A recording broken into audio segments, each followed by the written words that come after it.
자, 한세 실업 살펴보도록 하겠습니다. 앞서는 영업무역 쪽의 종목들을 쭉 살펴봤었죠. 그래서 영업무역하고 한세 실업하고 주기적으로 여기도 이제 번갈아 가면서 설명을 드리는데요. 자, 이게 예전 아주 과거, 오래전의 과거 시절에는 우리가 이제 경기 방어주라고 하는 개념이 있었죠. 최근에는 이제 경기 방어주라는 개념 자체가 거의 이제 없어지는 흐름에 들어와 있습니다만, 경기 방어주 뭐냐는 얘기면 우리 시클리컬 저희가 경기 순환에 따라서 경기가 좋아졌다 나빠졌다 좋아졌다 나빠졌다 거기 따라 주가가 왔다 갔다 하는 여기는 이제 시클리컬 순환 사이클을 타는 업종이다라고 얘기해요. 그래서 이제 화학이라든가 철강이라든가 뭐 이런 쪽들 같은 경우가 대표적인 시클리컬 업종이죠. 자, 이런 쪽에 의해서 얘들은 경기에 따라서 주가가 왔다 갔다 하는데 방에서 경기가 좋건 나쁜 실적이 그렇게 크게 변동이 나지 않고 구조적으로 나지 않는 업종들을 얘기하는 겁니다. 그래서 경기가 나빠도 기본적으로 실적을 내는 업종의 종목군들 이렇게 해서 가장 대표적인 걸로 유틸리티 업종을 꼽죠. 유틸리티, 통신, 전력, 가스 여기를 얘기하는 겁니다. 그래서 경기가 나쁘다고 하더라도 우리가 불 다 꺼버리고 경기 나쁘다고 우리가 불 다 꺼버리고 촛불 켜고 살고 그럴 수는 없지 않습니까? 경기 나쁘다 그래가지고 보일러도 안 틀고 거기서 이불 싸매고 이불통을 싸매고 그리고 꼼짝도 안 하고 이러고 앉아있을 수 없잖아요. 그래서 아무리 경기가 좋건 나쁘건 또 경기가 좋다 그래가지고 밤에 또 밤새도록 불이랑 뭐든 다 켜놓고 이러고 그러고 사는 사람 없을 거고, 야 경기 너무 좋다 그래서 불 끄지 말고 다 켜놓고 있자 뭐 이런 사람들도 없을 거 아닙니까? 그래서 경기의 사이클하고 별 관계 없는 쪽으로 이제 경기 방어주 이렇게 해석을 해왔었는데요. 이게 이제 21세기에 들어오면서 이게 개념이 조금 희미해졌죠. 그래서 지금 같은 형태라면 현지장에서 경기 방어주적인 성격을 역할을 가장 충실히 하고 있는 건 유통주죠. 현대백화점, 신세계, 이마트 여기 같은 경우가 방어주 역할을 굉장히 충실하고 있고, 그리고 뭐 KTNG 같은 종목들 같은 경우는 예나 지금은 여전히 방어주긴 역할을 하고요. 강원랜드도 그렇고요. 바로 지금 얘기 드리고는 이 종목도 방어주 성격이 굉장히 강한 종목입니다. 방어주 성격. 이게 왜 그러냐라고 하면 환율 때문에 그렇습니다. 환율 때문에 이게 이 기업들 같은 경우 이 한세실업도 그렇고 영원무역도 그렇고 뭐 하는 회사냐라고 하면 의류 OEM이에요. 의류 OEM. 한세. 그래서 의류 OEM. 그래서 OEM 이렇게 돼 있죠. 미국의 유명 바이오로부터 타겟, 올드네이비, 갭 이런 유명 바이오로부터 주문을 받아서 셔츠 의료주를 생산해 주는 기업입니다. 그러니까 생산을 해주고 결제를 달러로 결제를 받아요. 그래서 예를 들면 우리가 경기가 좀 나빠지는 경우에, 그럼 최근에 이제 또 이 흐름도 조금 달라집니다만, 경기가 부진해지게 되고 그러면 주가 내려가고 경기 부진해서 주가 시클릭 업종들이 다 쭉쭉쭉쭉 빠져내려가면 그럼 이제 주가가 밀려 내려올 거 아닙니까? 2007년도 같이 그래서 중국 제조업 이거라서 왕창 올라 들어갔다 그다음에 후퇴하고 이런 경우다 그러면 그럼 이제 환율이 올라 들어가죠. 환율이 올라 들어가면 얘들은 환율 올라가는 환율 상승 수혜를 입는 업종이다라는 얘기입니다. 그래서 이 전체적인 매출 같은 경우는 아무래도 이런 게 하르게 납니다. 이게 어디까지나 이 회사들 같은 경우에는 스스로 뭘 팔아가지고 만들어가지고 판매망을 만드는 게 아니라 OEM이에요. 그러니까 상대적으로 이제 의류를 만드는 일반 회사들 같은 경우하고는 사이클이 이제 조금 다를 수밖에 없는 거죠. 한번 비교를 해서 보여드릴까요? 자, 이게 한세와 영업무역입니다. 그래서 OEM의 가장 대표적인 종목이 바로 영업무역과 한세실업이에요. 이 중에서 한세실업 같은 경우는 최근에 실적이 굉장히 좋지 않게 나왔고요. 그러니까 이전에는 이렇게 한세와 영원이 같이 이렇게 움직이다가 분리가 돼버렸죠. 그러니까 분리돼서 최근 같은 경우라 그러면 이렇게 밀렸더라도 영원은 올라가고 한세는 쳐밀리고, 앞쪽에 보면 그 전에 똑같이 움직였잖아요. 또 올해 작년 이후로도 역시 마찬가지 이렇게 영원은 올라가고 한세는 밀리고 이렇게 반대로 이렇게 구조를 보이다가 이제 최근에 영원무역이 올라 들어가면서 한세 같은 경우도 이제 바닥을 잡았을 것이다. 그러고 이러고 올라 들은 흐름 보이고 있는 겁니다. 자, 여기에서 일반 메이커들을 보자 이거죠. 메이커들로는 아주 이제 방어가 잘 되는 형태의 메이커 회사로는 이 한섬 같은 경우가 있고요. 그냥 바닥 쭉 직선으로 이러고 들어가고 있죠. 그 다음에 신성통상 같은 회사. 없어졌나? 신성? 아하. 곤란하네. 신성 진짜 상패했나요? 회사 이름 바꿨나?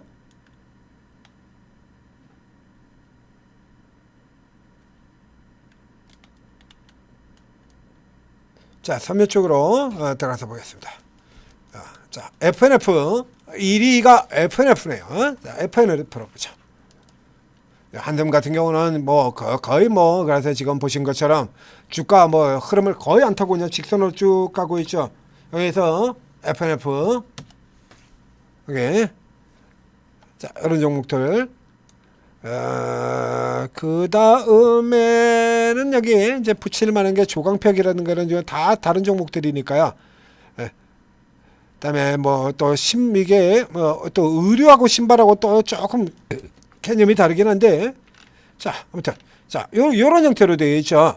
그래서 이제 경기 쪽의 흐름을 타는 얘들 같은 경우는 주가가 이렇게 쭉 깨진다로 가면 주 같은 경우 상대적으로 지금 덜 움직이는 이런 성격을 보이고 있습니다. 그래서 이 의류 쪽의 종목들도 그렇습니다만 영원무역과 한세의 경우는 방어적 성향이 굉장히 강한 기업이다라는 얘기예요. 근데 이제 아까 보셨던 것처럼 최근 들어가지고 실적이 좀 한세가 아주 이렇게 가다가 한세가 지금 뚝 떨어졌습니다. 그러니까 올해 굉장히 안 좋은 실적을 보였죠. 근데 영원무역은 그 앞에도 보여준 것처럼, 그래서 이 섹터 자체가 이게 영원무역의 경우 저 앞쪽에서 여러 번 얘기 드렸습니다만 이 섹터가 병맛이 되다 보니까 여기까지 덩달아서 삼양식품 같은 데서도 나왔고요. 2차전지 쪽에서도 그런 그룹들이 나왔죠. 그래서 얘 같은 경우도 역시 마찬가지로 해서 2년간 후퇴를 하고, 그리고 이제 올해 같은 경우는 이제 턴어라운드에서 이렇게 쭉 올라 들어왔는데, 그래서 이게 이제 흐름이 조금 틀려요. 똑같은 섹터에 들어가 있더라고요. 저는 2022년이 실적에도 2022년, 그리고 똑똑 내려왔다가 여기는 똑 떨어지고, 영어는 턴어라운드되고 요 구절해 가지고 조금 바뀌어 들어갔던 겁니다. 이제 메이커 쪽에서 이제 수주받는 요 상황에 따라서 이제 조금 달라지는 건데요. 이제 이렇게 저점을 찍고 올라 들어온다. 그래서 이 두 종목은 이제 최근에는 갈라져 있지만 원래 항상 같이 얘기가 나오는 종목이에요. 수십 년간 같이 진행되는 종목이었습니다. 조금 더 멀리 살펴보도록 하겠습니다. 중간에 이런 때 한세시럽 같은 경우가 이제 뭐 한세 ES24 뭐 이런 것들 만들면서 굉장히 크게 올랐던 적도 있죠. 한세가 이렇게 많이 올랐던 적도 있고요. 최근에 또 영원히 올라 들어오고 있고요. 근데 대비보다는 전체적으로 이렇게 같은 궤적으로 움직이는 때가 많은 수십 년간 같은 취급을 받아왔던 이런 종목이다라는 겁니다. 오늘 같은 경우도 그래서 이게 실질적으로 이게 두 종목이 다 똑같이 나왔어요. 이렇게 영원무역, 그렇죠. 고객사의 호실적, 고객사들이 잘 나가서 탑4 중에서 아크테릭스와 룰루레몬이 호실적을 기록을 했고 고성장으로 하고 있고, 이렇게 해가지고 실적이 좋을 거다. 영원무역은 뭐 따로 볼 필요가 없을 테고요. 자, 이제 한세시럽도 나가면 영원무역이 저렇게 올라 들어가게 되면 이게 뭐 우리 기분이 항상 그렇지 않습니까? 제가 나가면 얘도 여기도 그래서 이제 둘 다 영원무역에도 저 앞쪽에 보면 굉장히 저평가 받고 있었죠. 같이 이제 섬유의료증이 전체적으로 성장 섹터가 아니다 보니까 이렇게 내려서 저 앞쪽에 보시죠. 영원무역 6배, 3배, 3.9, 4.3 굉장히 낮죠. 이래가지고 최근에 이렇게 주가를 쭉 잡아당겼고요. 그다음에 한세시럽 같은 경우도 보게 된다면 이게 의류주가 성장주 쪽이 아니기 때문에요. 이게 실적이 이렇게 날 때 같은 경우는 주가가 못 따라 들어가요. 7배, 이러다가 오히려 이제 실적이 깨지는 국면에서 실적 깨지는 것보다 오히려 주가 깨지는 속도가 더 낮아가지고 이렇게 돼 있죠. 그래서 여전히 얘 같은 경우도 그래서 내년 같은 경우 보면 6.9배에서 이렇게 저평가라는 얘기가 되는 겁니다. 그래서 이제 요런 것들 잡고 지금처럼 바로 오늘처럼 반도체가 자빠지고 저쪽에 방산도 자빠지고 조선도 자빠지고 이런 쪽에 자빠졌을 때 반대쪽으로 커버되는 쪽에 내수 소비 쪽에서 커버가 되잖아요. 유통이라든가 컨텐츠라든가 이러죠. 근데 뭐 컨텐츠라든가 이런 쪽 같은 경우는 지금 상황이 비속에 들어가서 상태가 좀 삐리삐리하거든요. 여기서 이제 반대쪽에 뭐 통신이라든가 이런 것뿐만 아니라 커버되는 쪽의 숫자가 훨씬 모자라요. 그래서 이제 최근에는 이제 의료 쪽에 상대적으로 그간 오른 게 거의 없는 요런 쪽의 종목들을 집중적으로 기관들이 분석도 집중적으로 하고 투자도 많이 들어오고요. 그래서 현재 주가는 이제서야 이렇게 7배 수준으로 또 저평가도 아니고요. 밸류에이션 부담이 크지 않다야. 보세요. 저평가도 아니고요. 밸류에이션 부담이 크지 않답니다. 앞서서 나왔던 네오티즈라든가 액토로라든가 이런 종목은 뭐 극저평가다 이런 얘기도 나왔었죠. 그리고 바로 이 종목 얘 같은 경우도 저평가라고 바로 직전에 보면 저평가라고 얘기가 나오면서 영업무역이 튀었거든요. 얘 같은 경우는 아직까지 밸류에이션 부담이 크지 않다야. 그러니까 현재까지로 친다 그러면 일단 계속해서 영업무역을 핵심으로 잡는 건데 영업무역 같은 경우가 지금 이제 박스에서 이렇게 지금 갇혀져 있는 상황이 되는 거거든요. 3시 40분? 네. 좀 일찍 하시면. 네. 이렇게 갇혀져 있는 이런 상황이 되면서 이제 뒤쪽에 있는 한세실업 같은 경우가 이제 저가에서 이제 빠져나오면서 통과가 됐다는 얘기입니다. 자, 수급 볼까요? 이제 이쪽에 이제 수급이 들어온다 그러면 좀 더 당겨지겠죠. 네, 들어오죠? 커버. 네. 그러니까 그동안은 내일이 그냥 어차피 섹터 자체가 병맛이 돼 있다 보니까 그냥 이러고 버리고 있다가 지금 저 8월 말 지나서 9월 여기까지 아주 안 좋은 쪽 지나가서는 외국인 기관이 나란히 다 사들어옵니다. 120만 주, 90만 주, 최근 3개월. 주가 위로 슈팅 들었던 영업무역하고 한번 비교해 볼까요? 오히려 지금 한세를 더 사고 있죠. 자, 한세를 지금 훨씬 더 사고 있습니다. 영업무역 쪽 같은 경우는 수급 여기 잠깐 들어왔던 게 쫙 잡아당기는 때서 집중돼서 기관 쪽으로 수급 들어온 거 말고는 그러고 나면 지금 별거 없어요. 예. 그러니까 아래쪽에서 턴어라운드라고 하는 측면에서 본다라고 하면 일단은 수급상으로 멘트상으로는 레포트상으로는 영업무역보다 한세실업의 멘트가 좀 더 약한 흐름을 보고 있습니다. 수급상으로 정반대죠. 그래서 지금 개인들 따돌리고 잡아나가는 구조로 들어가 있습니다. 그래서 여러분들이 이제 만약에 이제 앞으로도 이 뒤에도 만약에 지금 지수도 지금 다시 꺾어져 내려가고 있죠. 자, 요런 상황으로 연결되는 흐름이다라고 하면 방어주를 하나씩은 가지고 있을 필요가 있습니다. 그래서 방어주 설정되는 종목들, 이제 여러분 가지고 있는 종목들이 온통적으로 올라가는 고성장주 중심으로 되어 있다라고 하면 로봇을 제외하고요. 이제 나머지 쪽 같은 경우라 그러면 반도체 아직도 반도체를 좀 많이 가지고 계신다든가 이제 이런 분들이라 그러면 좀 반도체는 좀 덜어야죠. 지금 같은 경우는 좀 덜어내셔야 돼요. 그럼 이런 종목들 이제 덜어내신 다음에 반대쪽에서 커버들을 사실 때 이렇게 뒤쪽에서 경기 방어주로 돌아가는 종목에서 신세계 같은 종목들 같은 경우 벌써 이렇게나 올랐어요. 다 이쪽 종목들도 이게 가격적인 부담을 느낄 수 있는 이런 위치까지 들어와 있습니다. 현재 이제 싼 종목들 같은 경우를 살펴보게 된다면 고려아연 같은 경우도 이미 오늘 꼭대기 다 들어갔다 왔고요. 현재 가장 좀 싼 쪽의 종목으로 볼 수 있는 게 앞서 나왔던 뭐 WK임제라 같은 종목이라든가 혹은 여기 이 한세실업 같은 경우가 지금 수급으로 봤을 때도 굉장히 좀 돋보이는 흐름을 보이고 있죠. 이렇게 굉장히 낮으니까요. 전체적으로 뭐 이게 시장 대비로 지수로 본다고 하더라도 아무리 이쪽이 저성장 업종이라 그래도 시장 전체 PER이 18배, 19배 이렇게 들어가고 있는데 얘네 같은 경우는 지금 7배, 8배 이건 너무하지 않습니까? 그래서 이런 게 같은 경우는 이제 주도주를 때리고 주도주를 차익 실현하고 뒤쪽에서 커버하는 쪽으로 계속 들어올 종목에 해당되니까 이제 방어주 편성에 있어서 한세실업 같은 경우에 매수해 나가시기를 권해드리도록 하겠습니다. 그러니까 뭐 이 종목 자체로는 크게 승부를 볼 수가 없어요. 섬유가 지가 가봐야, 그렇죠? 얘가 지가 가봐야 무슨 더블을 가겠어, 상한가를 가겠어, 뭐 하겠어, 그렇죠?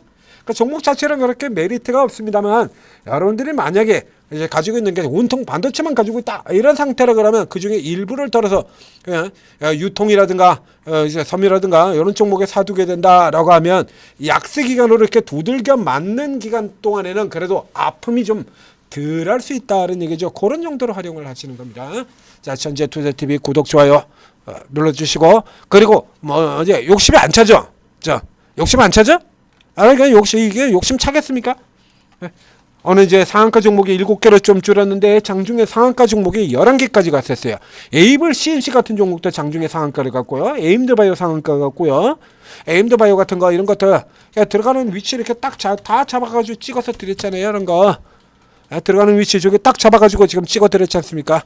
이 밑에 같은 경우는 이건 뭐 그냥 무치도 따지지 말고 그냥 덮어놓고 사는 구간입니다 라고 얘기들고, 그 전에 요 아래쪽 내려갔다 돌아들 겁니다. 그래서 딱 여기 여기서 매수한다 라고 얘기 찍어 드렸잖아요. 이거 이렇게 들어오고 있지 않습니까? 기가 막히죠. 네?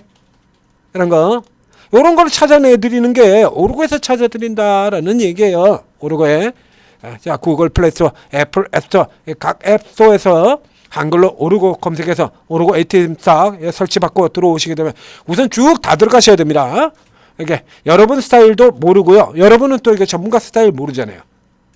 그 여기서 뭐 한두 마디 나오는 거 보고 추천주 나오는 거 하는 거 보고 야 그러고 거기 그냥 쭉 들어갔을 겁니까? 자, 그래서 조금 지금 쭉 들어가셔가지고 적어도 이번 주말까지는 쭉 다 놔두고 살펴보세요. 그러니까 전부 다 모지 못한다면 이 중에서 그 다음에 주중에는 가장 눈에 띄는 사람, 왠지 끌리는 사람 이런 거에서 살펴보시다가 나중에 주말쯤 가가지고 일주일쯤 쭉 리딩 간 거를 쭉 시간 내가지고 쭉 보시라는 얘기입니다. 그러면 이제 전문가 스타일하고 이런 게 보이지 않습니까? 파악이 되죠. 그럼 이제 거기서 이제 여러분 성향에 맞는 전문가 찾아서 쭉 들어가시면 되는 겁니다. 자, 오르고 적극적으로 활용하셔서 성공 투자하시기 바랍니다.